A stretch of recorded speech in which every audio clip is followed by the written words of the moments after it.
teteh di bawah. Jadi kan gue ngelangkahin teteh tuh pas lagi ngeliat ke jendela. Gue diem lang, karena gue sendiri yang belum tidur. Nah pas lagi gue arah mata gue ke sana, ada yang datang. Itu langsung manggil nama gue. Rara.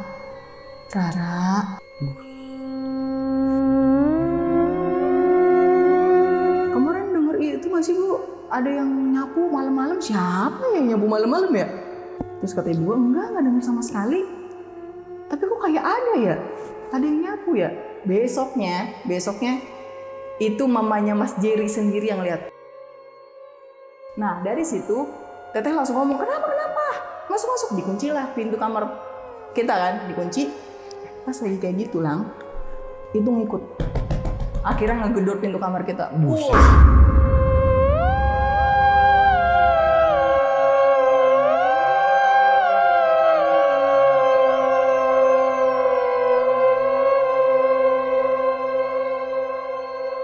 Assalamualaikum warahmatullahi wabarakatuh. Salam sejahtera untuk kita semua. Kembali lagi di Lonceng Misteri, masih bersama gue Gilang. Dan di malam ini gue kedatangan seseorang yang bakal nyeritain kejadian-kejadian horor ketika dia tinggal di kontrakannya di daerah Bekasi. Di sana banyak banget dia ngalamin kejadian-kejadian horor sampai akhirnya dia pindah dari kontrakan itu. Jadi di sebelah gue udah ada Mbak Rara. Halo Mbak. Halo. Tos dulu lah. Untuk kedua kalinya datang ke studio Lonceng Misteri nih buat ceritain kejadian horornya. Yang pastinya kalau dia cerita nih biasanya epic, tapi nggak tahu nih yang sekarang nih. Oke Mbak, cerita yang mau lu ceritain kali ini cerita kontrakan waktu lu ngontrak sama keluarga lu nih di suatu daerah di Bekasi. Oke, apa yang buat lu ngontrak di situ? Kalau dari ibu dan bapak gua ini harganya yang bener-bener murah banget. Dengan tipe rumah yang gede banget, itu nggak masuk akal, makanya mereka ambil udah.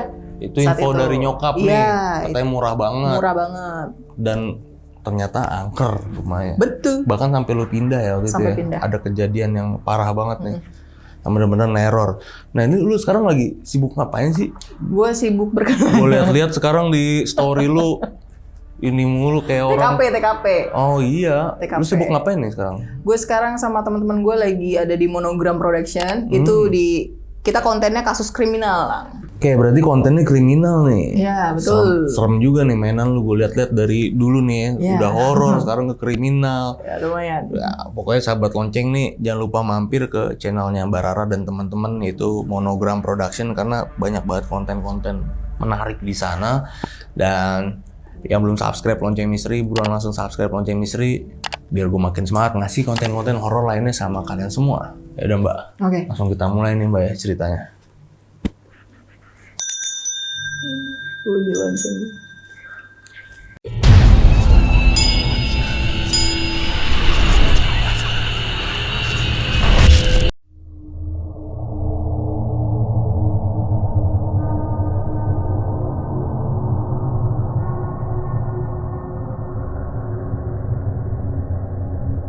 Jadi waktu itu kan gue sama keluarga gue tuh ngontrak nih Lang di salah satu kontrakan Bekasi.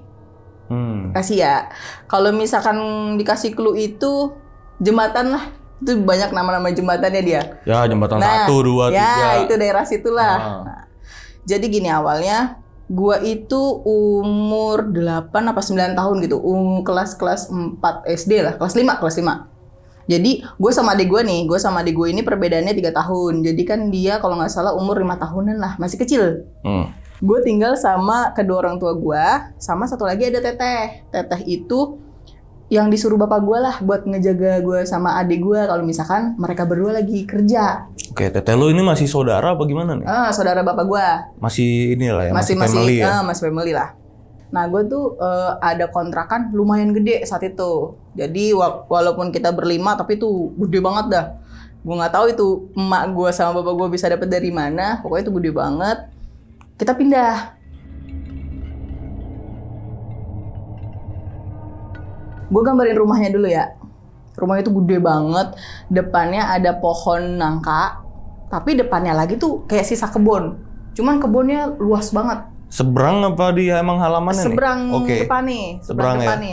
Seberang depan itu emang apa ya kayak hutan tapi semi hutan gimana sih? Iya, kayak lahan belum ada Lahan ya, apa-apaan bener. ya. Tapi banyak banget pohon-pohonnya itu lang. Ada rambutan, ada ceri, pohon ceri itu, lu tau kan pohon ceri. Nah, sama banyak dah pohon-pohon di sana. Jadi kan udah kayak hawanya juga ya depan lu tuh udah sepi kalau malam. Iya, kalau malam. Ya, kalau malam tuh. Nah, jadi rumah gua itu kontrakan kita di sebelah kiri kalau misalkan masuk dari rumah itu ada lorong buat menuju langsung ke belakang rumah ke dapur. Oke. Nah, dibatasinnya cuman sama pintu kayu lah buat pembatasnya itu doang. Belakangnya itu ngeblong langsung ke langit. Langsung ke langit. Nah, sebelah kanannya kalau misalkan dilihat dari pagar nih, kita lihat dari pagar kanannya itu langsung kamar pertama sama ruang tamu. Gitu. Masuk ke dalam ya. Masuk ke dalam tuh ada ruang tamu, ada ruang tamu, kamar pertama, sebelah kirinya ada kamar mandi, kesononya lagi langsung belakang dapur belakang. Iya. Pintu dapur belakang. Nah, awal pindah itu sebenarnya nggak ada kejadian yang benar-benar fatal, cuman lumayan merugikan buat keluarga gue nih. Oke. Pas lagi kita pindahan itu kan, ya gue masih kecil ya, bantuin ibu gue lah. Sama bapak gua ngaritin itu tuh udah lama sebenarnya rumahnya itu tuh udah lama kosong. Jadi dari pertama banget kita pindah kan kita beres-beres ngarit-ngarit tuh semua, pokoknya area-area kamar, pokoknya kamar, ruang tamu semuanya kita rapiin. Tapi di situ gue ya biasa aja bantuin ala kadarnya anak kecil, orang tuanya lagi pada ngerjain ini ya gue cuman bantuin ngapain gitu-gitu doang. Nah, masuk nih ke malam pertama di mana kita tidur. Jadi, lu tau nggak, ibu-ibu nih, dulu nih ibu gue suka banget sama yang namanya pajangan yang dari keramik, yang kecil-kecil. Yang patung-patung gitu? Iya, lu pernah tahu nggak? Yang tahu. keramik-keramik itu ya, itu ibu gue belinya di pasar malam tuh, yang kayak gitu tuh. Oh, okay. Ada lah. Jadi ibu gue suka banget yang ornamen kayak gitu. Nah, dipajang lah sama dia di situ, dipajang, siang-siang tuh udah dia pajang. Malam-malamnya itu jatuh sendiri semuanya. Bener-bener jatuh jebrak gitu kan. Bener-bener jatuh. Nah, kan bangun semua akhirnya. Itu emang nggak ada apa-apa lah pas lagi kita cek. Pas lagi orang tua gua cek itu nggak ada tikus yang lewat, nggak ada sama sekali. Pecah semua. Ya sedih pas itu dia sedih. Iya. Sedih. Besoknya ke pasar malam beli lagi malah. Iya. Karena sedih kan bentaran doang. Karena kan itu emang ornamen yang dia suka. Jadi pas lagi malam itu ada kejadian itu, nah subuh, jadi kita punya meja makan yang dari kaca semua bulat. Itu kejatuhan kitchen set yang emang udah diset dari rumah itu. Oke. Nah itu kejatuhan.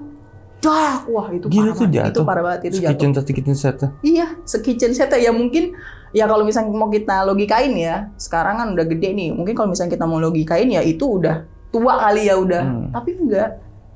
Aman itu sebenarnya, cuman tuh wah langsung jatuh semua. Tuh nggak tahu tuh itu kenapa marah atau apa. Nggak ada sama sekali tikus, nggak ada yang ganggu-ganggu lah. Ya udah akhirnya ibu gue sama bapak gue ya udah merelakan itu hilang, ornamen dia hilang, terus meja kita ya pecah. Ya udah. Nah ini kan kitchen set udah jatuh. Ya udah pagi-paginya ya karena udah malam udah subuh, udah menjelang pagi langsung diberesin tuh sama orang tua gue. Gue saat itu kan SD, gue sekolah. Terus orang tua gue itu pas lagi gue balik, ya SD kan pulangnya siang nih lang. Mereka tuh lagi ngobrol di ruang tamu tentang hal, ternyata ngomongin kayak gitu. Ngomongin ke arah mistis nih. Ya, nah ada Pak Ustadz ya mau pergi sholat subuh deh. Lewat depan rumah kita. Ngomong, Bu besok itu minta tolong kasih lampu di depan rumah. Soalnya saya kemarin ngeliat ada yang berdiri di depan rumah ibu, di depan kamar. Ya, gue nggak tahu ya lang. Ya dia sih ngomongnya perempuan. Ya gue ya sebagai anak kecil ya biasa aja, nggak ada ininya. Cuman orang tua gue kan khawatir. Katanya emang di pohon nangka, emang tinggi banget pohon nangkanya. Itu ada si Mbak Kunti lah ya si Mbak Kunti itu. Jadi dia bener-bener pas lagi Pak Ustadz yang lewat itu lagi mantengin di depan pintu ruangan, ruangan kita mau masuk rumah. Ya, jadi di teras gua itu di dalamnya si pohon nangka, nggak di depan, nggak di luar, tapi di dalam rumahnya, di area iya, pekarangan rumahnya iya. kan. Nah dia bener-bener mantengin gitu. Ya mungkin ya itu kali yang dia lakuin, nggak tahu. Nah akhirnya dari situ orang tua gue langsung ngadain pengajian. Oke. Karena kan yang rumah baru pindah lah ya, udah pengajian, oke. Nah besoknya mereka tuh kerja. Saatnya gua, Teteh sama adek gua tuh bertiga. Pas banget mereka masuk shift malam. Oke. Nah masuk shift malam nih. Gua bertiga sama adek gua, sama Teteh. Kan gua ya namanya bocah ya Lang ya, nggak tahu juga bandel atau enggak saat itu. Gua nggak mau tidur. Jadi di belakang dapur yang tadi udah gue bilang, jadi itu bapak gue suka banget miara itu loh Lang, belut. Belut? Iya belut. Oke. Jadi dia tuh punya akuarium gede banget yang dia jadiin isinya tuh belut. Oh. Orang mah akuarium isinya arwana ya, dia belut. Buat dijualin apa gimana? Enggak, buat dimakan. Jadi doyan. Doyan. Jadi bapak gue Sunda gimana sih doyan belut sama itu lalapan-lalapan. Ya sambel gitu. Iya, nah. Jadi gue tuh juga sama bapak gue sering banget kalau misalnya sore melintirin belut. Buat mancing tuh kan dipelintir-pelintir ke arah got sama sawah gitu. Nah itu kita cari tuh. Disimpan lah sama bapak gue. Semua yang kita dapet disimpan di akuarium itu. Jadi ada tanah, ada lumpur, terus ada belutnya. Nah gue tuh pengen lihat itu. Nggak tahu, gue pengen lihat itu. Gabut banget. Gue ngomong sama Teteh nih, Teh aku mau ke belakang. Mau ngapain? Mau lihat belut. Terus kata Teh, udah malam kamu besok sekolah. Nggak mau lihat belut. Ya udah, gue ke dapur nih Lang. Gue ke dapur. Terus gue kayak gini di dapur. Gitu doang.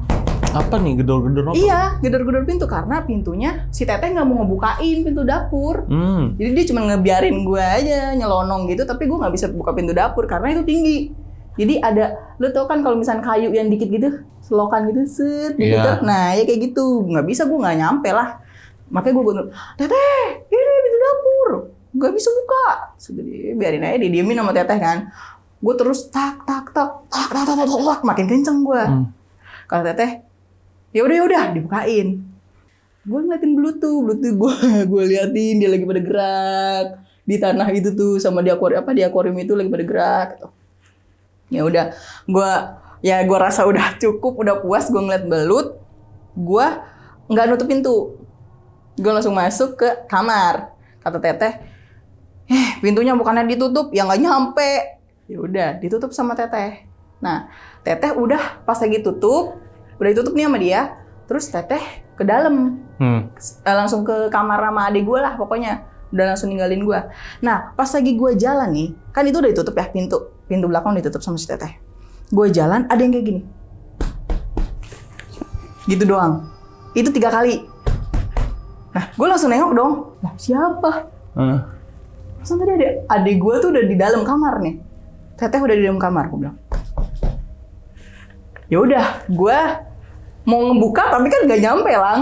Gue ngintip tuh jadi gini, pintunya itu kan kayu, itu ya lumayan lah sekatan buat tikus masuk tuh ada. Iya. Nah, gue intip doang, terus kok kayak ada bayangan nih, bayangan doang kayak orang lagi berdiri diem. Gue ngomong ke Teteh, masuk lagi. Teh, itu ada yang ngetok-ngetok. Ah kamu kali tadi, kan kamu ngetok-ngetok. Makanya jangan ngetok-ngetok pintu. Kalau misalkan dari dalam, itu pamalinya dia katanya. Oh gitu? Iya, jadi kalau misalkan kita ngetok-ngetok nih, nah itu ada yang bales Lang katanya. Kalau misalkan kita dari dalam nih, dari luar tuh ada yang bales. Nah si Teteh ngomong gitu. Gue nggak tahu, mungkin ada adatnya kayak gitu, pamali kata dia, nggak boleh. Itu kali ada yang bales. Langsung digituin gue. Itu sebenarnya gue deg-degan. Ya udah, akhirnya gue diem lah. Gue diem di antara si pintu dapur sama mau ke kamar. Jadi ada ruang kecil. Ya, gue tungguin tuh di situ. Gue tungguin. Jadi pas lagi gue ngeliatin si pintu, bayangan, itu ada yang gerak-gerak. Jadi gini gerakannya Lang. Yang gue pikir apa? Belut lepas. Iya dong. Ya, tapi kalau mau dilogikain lagi nggak mungkin, itu tinggi banget kan akuarium bapak gua. Tapi di situ kan gua udah nggak main logika. Gini, ya gue sebagai bocil yang udah biasa nangkep belut, gua tangkep. Nah, pas lagi dia gini-gini masuk ke dalam kolong ya, masuk gini loh, segini gini. Terus gue tangkep kan. Pas lagi gue pegang, anjir. Itu sumpah itu jari anak kecil Lang. Hah? Bukan belut. Jadi gue megangnya begini. Wah, langsung teriak gue. Teteh. Nah, dari situ Teteh langsung ngomong, kenapa? Masuk. Dikunci lah pintu kamar kita kan, dikunci. Pas lagi kayak gitu Lang, ternyata ya mungkin itu anak kecil ya, itu ngikut. Akhirnya ngegedor pintu kamar kita. Wah, itu gua Teteh loncatin adek gue yang udah tidur. Wah, langsung loncat. Gak mau ya Allah. Nangis berdua. Gue sih sebenarnya nggak ngelihat itu dia siapa tuh, enggak. Cuman ketokannya tuh ketokan gua banget. Segitunya. Jadi dia minta bukain pintu itu buat ngikut masuk kayaknya. Oke. Ya itu saat itu ya kita nangis, bener-bener nangis. Akhirnya ya gue dikelonin sama si Teteh. Gue udah nggak tahu lagi itu apa. Ya udah sampai situ. Jadi gue nggak tahu lagi si Teteh sama gue udah sama-sama tidur. Ya besoknya gue sekolah. Nah gue sekolah kan belum ketemu sama bapak sama emak gue. Jadi gue udah berangkat, mereka baru balik. Baru gue ceritain. Ya mereka sih ngomongnya ya makanya kalau misalkan disuruh tidur. Udah gitu doang.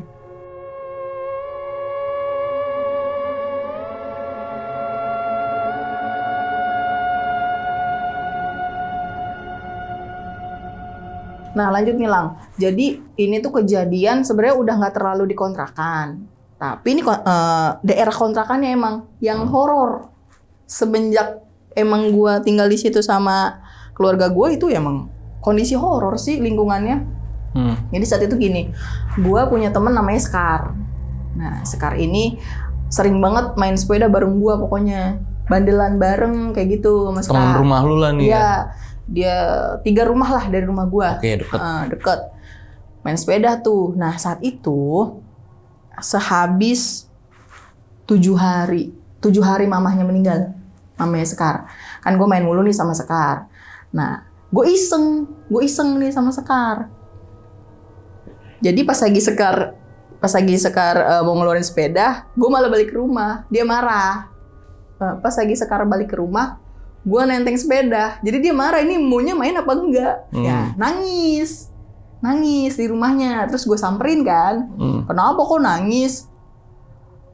Ya namanya bocil ya. Bocil kalau nangis kan gini. Nggak mau main. Bohong gini-gini. Nah nggak tahu kenapa ya gue bandel lah. Ini tangan gue nih gue colok ke matanya. Maksudnya bangun gitu kan. Itu bangun, soalnya dia dibangunin nggak mau bangun. Masih ngambek gitu kan. Akhirnya gue colok dari bawah, bangun. Terus Sekar ngerasa sakit kali ya dicolok sama gue.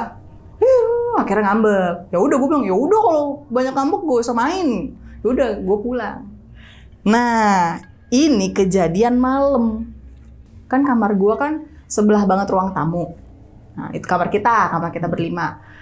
Itu cuma ada gorden tipis banget. Kayak tile-tile gitu, apa sih yang bahan-bahan tile itu yang tipis banget, warnanya putih, kayak renda gitu doang. Yeah. Nah itu jadi pas banget, nggak tahu kenapa yang belum tidur gue sendiri.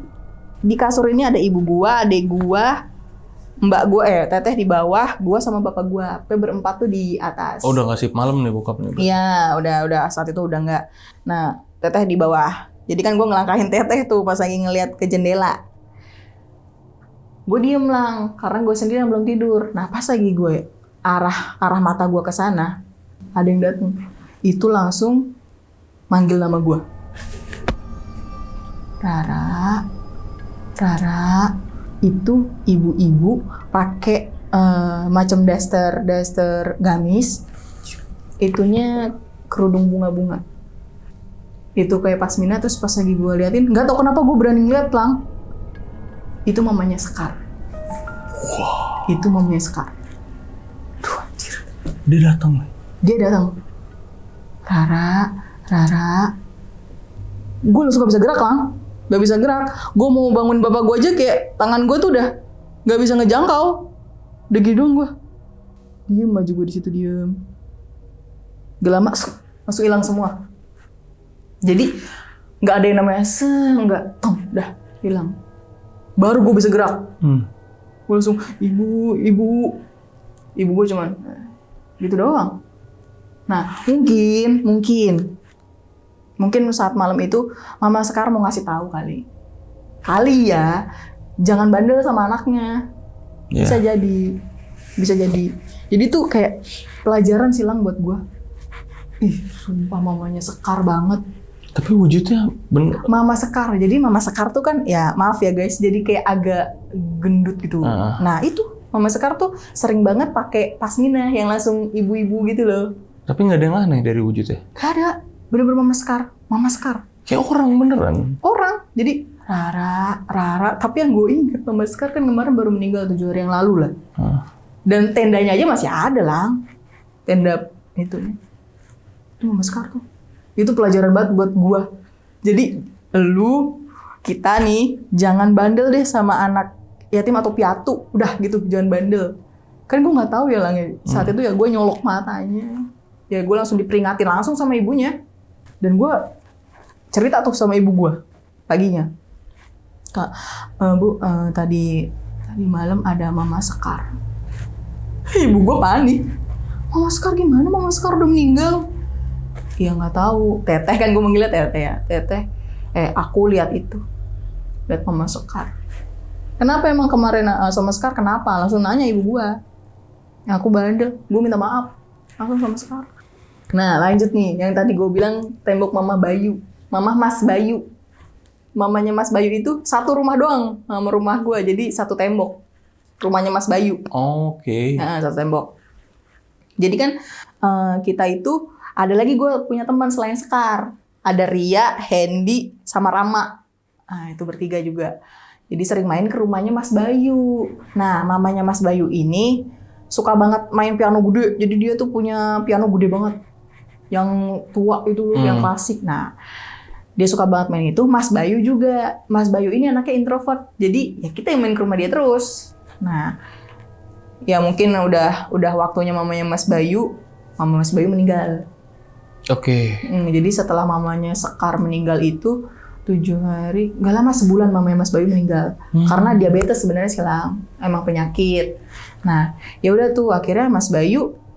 Jadi mama Mas Bayu ini sama Mas Bayu tinggal cuma berdua. Oh.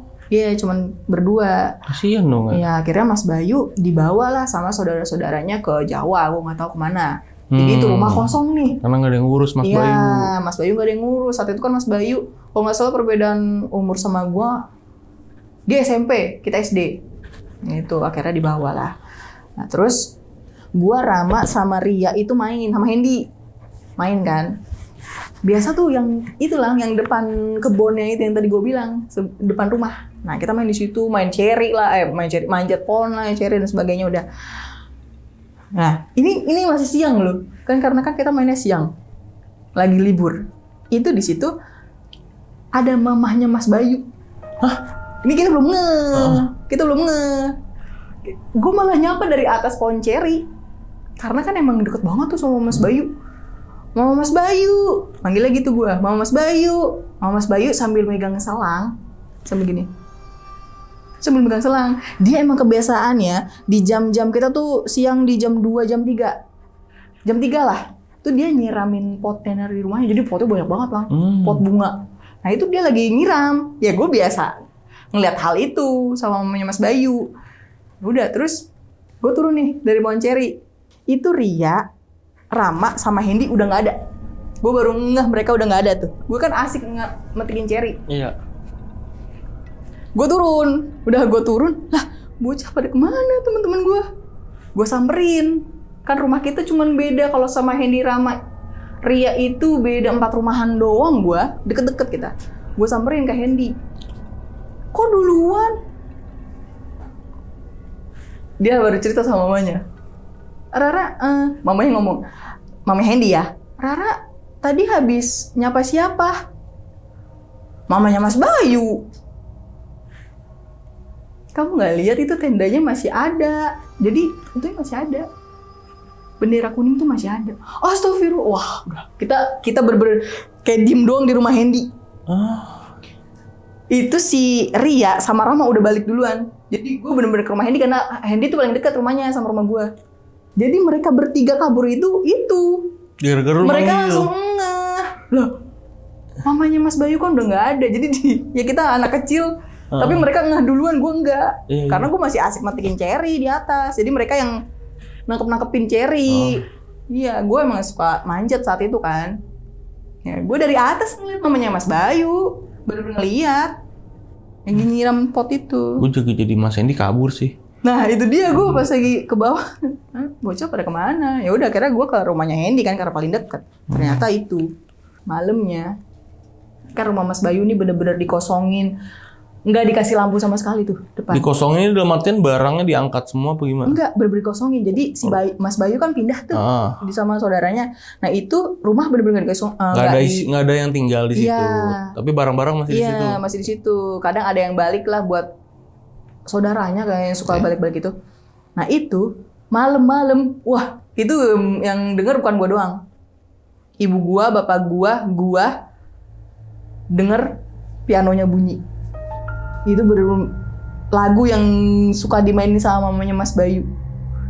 Udah dari situ ya, itu sebenarnya cuma segitu sih Lang saat itu mamanya Mas Bayu. Cuman wah, itu gue bener-bener ngeliat dia. Jadi dia itu suka banget pakai bukan dress sih.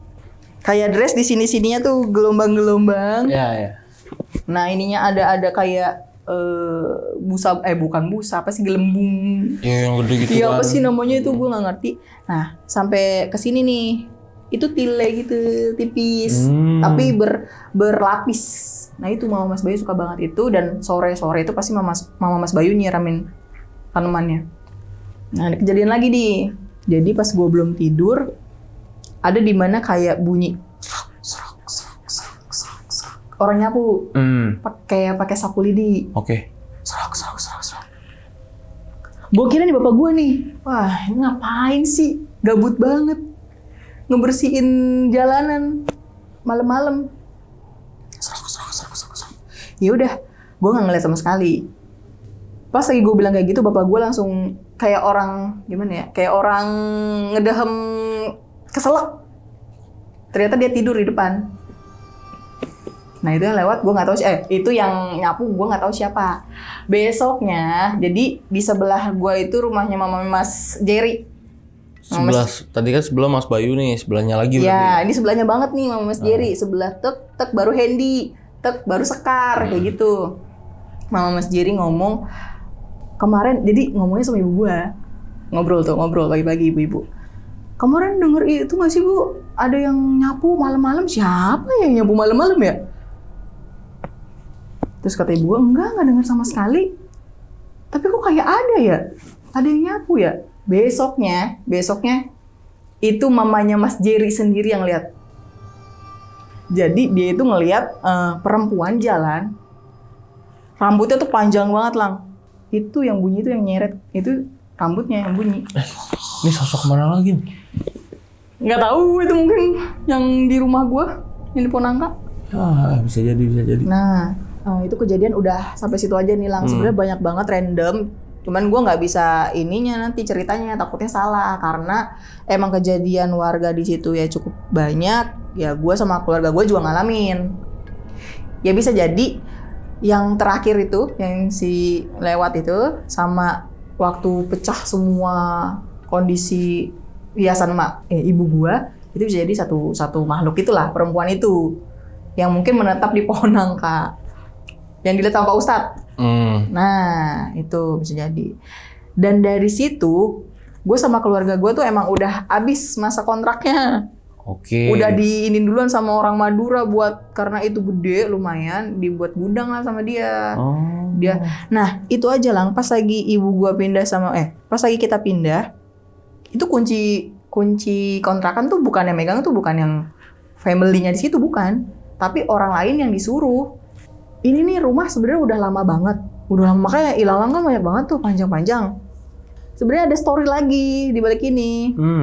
Apa tuh? Nah jadi ya ini yang kita asumsi ya, gimana ya ngomongnya, bisa asumsi juga tapi ya emang nyata sih yang dugaan ada. lah Ya dugaan. Jadi selama kita ngontrak di sana itu nggak lama Lang, cuman setahun tuh cepet banget kalau misalnya untuk orang ngontrak ya. Iya, berarti lu temenan sama si Sekar sama si ini, berarti setahun itu ya? Iya, bentar banget, makanya nggak tahu udah los nih anak-anaknya. Dan pas lagi kita pindah, gue langsung pindahnya kan ke Tambun, jadi udah bener-bener los aja. Pas lagi Lebaran nemuin mereka udah nggak ada, udah pada pindah semua. Jadi ada historinya di mana, ya ini yang kita duga, yang kita asumsi. Akhirnya ibu gue tuh sama bapak gue tuh ngobrol, ini kenapa sih dulu kita ngontrak di sono kok banyak banget ini sampai gue kena kayak gitu kan. Ternyata jadi gini, ibu gue baru inget pas lagi semua kan dirapiin nih, semua ruangan dirapiin. Jadi ada di mana ruangan itu sebelah banget kamar mandi, kayaknya bekas kulkas deh. Kalau bekas kulkas kan kayak ada sedikit selaan gitu ya. Buat naruh kulkas itu. Nah di samping kulkas itu ternyata ada kotak segini nih kecil, kayu berdiri. Nah di atasnya itu ketempel foto-foto lang. Jadi di sini ada kata ibu gue nih ya, ibu gue nih yang nemuin. Awalnya ibu gue juga deg-degan nih mau dibakar apa enggak, mau dibuang atau enggak. Karena kan nanti takutnya mengganggu. Ibu gue tuh keluarga gue tuh di mana ada ngasih tahu kalau misalkan ya mungkin kita kan Islam ya lang, di mana kalau ada lukisan takutnya lukisan orang apalagi atau foto-foto orang takutnya mengganggu rezeki atau gimana gitu. Nah di situ masalahnya fotonya ini berdarah semua. Jadi waktu ibu gua nemuin ini ibunya kayak neneknya. Jadi di sebelah sini di bawahnya itu ada istrinya, perempuan ibu-ibu. Di tengahnya itu ada anak. Di sampingnya di sini ini ada bapaknya. Nah, dan ibu gua bilang itu kayak di sini nih di meja-mejanya ini nih kayak ada bekas apa tuh namanya? Dupa. Dupa tapi yang kayak gini apa sih namanya tuh yang lidi-lidi gue nggak tahu. Iya dupa. Iya dupa itu. Itu ibu gua pasti langsung ngebuang yang itu. Tapi ini bingung ibu gua masih tersisa foto-foto ini dan di semua foto di neneknya, di bapaknya sama di anaknya itu ada cap sidik jari ini kayak didarahin gitu loh. Jadi di pinggir bingkainya terus. Iya. Yang enggak cuman istrinya doang nih. Gak tahu nih Lan. Ya ini ya sampai sini ya. Akhirnya dibuang sama ibu gua. Ditarik, dibakar. Dibakar akhirnya? Dibakar sama ibu gua. Bisa jadi karena warga di sana juga ngomong yang lebih lama dibanding gua di sana ya, yang udah sepuhnya. Yang tetangga yang dititipin kuncinya ini nih. Nah ini istrinya pindah udah nggak tahu lagi. Nggak tahu meninggal, nggak tahu. Lah itu nyokap ini gini. Jadi gini kan sebelum lu cerita ke sini pasti lu nanya sama nyokap dong. Buat nginget semua detail ceritanya. Pasti dong. Gua pun gitu. Kalau ada cerita dari orang pasti gua ngontek orang itu buat nanya detailnya lagi takut gua lupa. Biar valid. Nanya nggak sama nyokap waktu pertama ngontrak di situ itu yang kontekan sama nyokap itu yang punya rumahnya apa bukan? Enggak, jadi pas ibu gue tuh sama bapak gue ngider di situ doang. Jadi tuh kita tuh deket lang, deket sama sekolahan gue. Pokoknya itu rumah deket banget. Jadi kita pindah, awalnya kita udah pindah nih dari satu kontrakan yang biasa aja. Nah pindah ke situ. Jadi cuman ngelihat doang, oh itu tuh rumah kosong. Tapi emang udah lama. Sebelumnya yang megang kunci cuman ngasih aja. Ini bu harganya segini, jadi dia nembak. Dia nembak harga dan ngasih duitnya ke dia. Iya, jadi ibu gua tuh sama bapak gua nggak tahu kalau ini tuh punya orang. Dan nggak tahu ya? Nggak tahu. Tetangganya banget. Jadi bener-bener kata ibu gua pas lagi pembayarannya pun ya udah masuklah nih orang Madura yang emang ya lebih bayarannya mungkin lebih banyak ya. Akhirnya bapak gua sama ibu gua ngalah ya kita pindah. Gitu ya nggak tahu juga mungkin dibisnisin sama dia. Karena emang orangnya waktu nitipin itu diceritain kan. Jadi yang nyeritain itu tukang sayuran di rumah. Tahu gak sih lu tukang sayuran di rumah? Yang rumahnya itu ada tukang sayur. Iya. Nah ibu gua dapet infonya dari ibu itu. Dibisnisin. Dan dulu bu yang ngontrak di situ itu anak, bapak, nenek-nenek. Jadi ya ibunya dari si bapak mungkin apa sama istrinya. Nah itu berempat yang di situ. Yang terakhir itu si istrinya. Ya itu yang terakhir hidup yang ngasih kunci itu ke ibu yang sebelah itu. Dan katanya dulu mereka sih meninggalnya ini itu gitu loh lang. Beruntut gitu ya? Beruntut. Jadi sih, ya bisa jadi sih yang gue lihat mungkin anaknya. Yang anak kecil itu ya. Iya, bisa jadi. Ya, kalau misalnya kita mau sambung-sambung ya. Terus Iya, yang kalau- ibunya mungkin yang ini tiba-tiba. Iya, cocok logi. Iyalah, cocok-logian gitu lah. Di situ. Itu ya udah emang harganya murah sih. Gue nggak nanya lagi sih harganya berapa. Yang jelas ibu gue ngasih tahu itu emang setiap ya pas lagi dia mau buang foto itu ya di setiap ujung fotonya ada serot gitu. Ada set darah Iya gitu kayak ya. darah dari telunjuk tapi serot gitu doang. Dan itu aneh lah ibu gue, makanya langsung dibakar. Bisa jadi marah kali di situ karena ibu gue bakar. Marahnya ke ibu gue, benda-benda ibu gue yang. Ya kalau misalnya kita mau cocokologi ya. Iya, langsung si ininya kan diacak-acak tuh. Iya. Inian nyokap lu tuh. Iya. Oke, berarti lu total setahun nih di sana. Total baru habis setahun. itu emang habis kontrak dan ada yang penyewa baru lu pindah Iya. dari situ.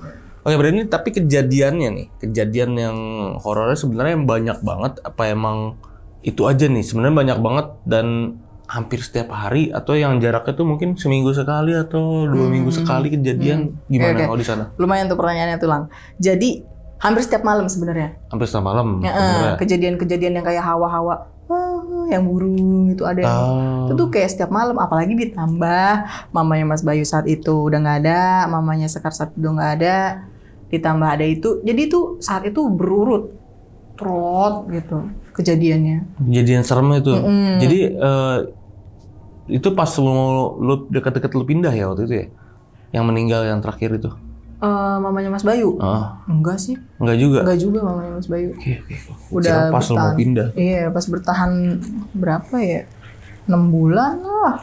Dan ini nama asli semua loh ya. Nama asli semua lagi. Ini Sekar, Semoga masih ada anak. ya semoga Sekar nonton. Ntar Iya. kalau ketemu Sekar, iya, Rama, Hendy. ya Mbak Sekar kalau sekarang ntar ketemu Mbak Rara di jalan jangan lupa colok matanya ya gantian. Iya maaf, itu udah minta maaf sih sama Sekar, cuman ya ini gue pengen ngasih sama, gue pengen nyampein juga sih, pokoknya jangan bandel deh sama anak-anak yang.